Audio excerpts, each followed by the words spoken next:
پکار خدا و چې د باجی په ځای باندې مونږ خپل بچی لا کتاب ورکړو چې بچی دا وګور په دې کتاب کې د پاکستان تاریخ ته پاکستان داسې آزاد شوی دی پکار خدا و چې مونږ خپل بچی له شعور ورکړی وي چې به پاکستان داسې آزاد شوی او د کډیر وینې توی شوی دی باندې یو ډېر لوی سفر تیر شوی دی علما به قرباني ورکړي دي فوج قرباني ورکړي دي زموږ افسرانو قرباني ورکړي دي یو ډېر لوی تاریخ ورته بیان کی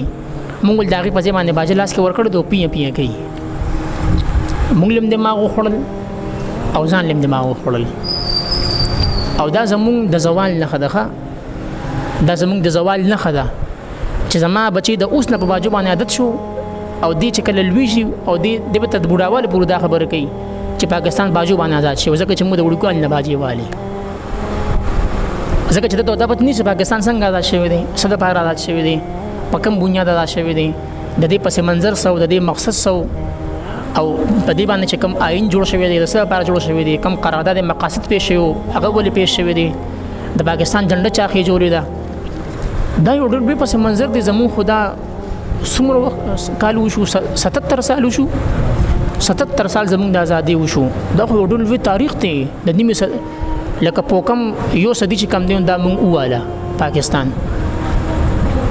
نو که زموږ نسل داسې روان یو په باجو باندې لوی شو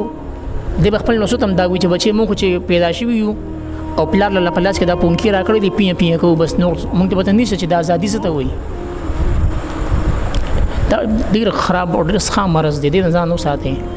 شوګر دی ما خو د جمعې پر ورځ اعلان کړو د ماشاءالله دې زله ډېره خاموشي ده هغه طرف ته ډېره زیاته ده هغه طرف ته ډېر زیات ویول دي او په دې علاقه کې ماشاءالله دا ډېر زیاته ماشاءالله ډېر زیاته خاموشي ده ځکه پر اوس کال به موږ نشو کولی او سکه الحمدلله ډېر زیات ماشاءالله خلکو امداد وکړو خلکو خپل وسو کو نو دا خبره مې کوله چې لکه دا زموږ ګناه نه ده دا د بر خلکو ګناه ده چې هغې دا شی موږ پسې روغ کې دي او هغې دا شی ګورو لکه سبب زموږ د پاکستان د تاریخ روز مناویږي که نه یوم ازادي سبب ازادي مناویږي ته به ګورې په سرکاري چینل باندې لومبې به د قرآن تلاوت وشي بیا به یو ملي نغمه وویلی شي د هغې نه پس به چې کوم دی ډانسونه او ګانې او بس دا به شروع شي حالانکه شروع بس باندې شوې ده د قرآن په تلاوت باندې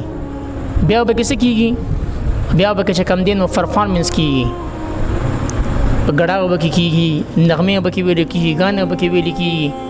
دا زموږ پاکستان دی چې ابتدا پس کېږي به قرآن په تلاوت باندې کېږي او انتها پس باندې کېږي په ګانو باندې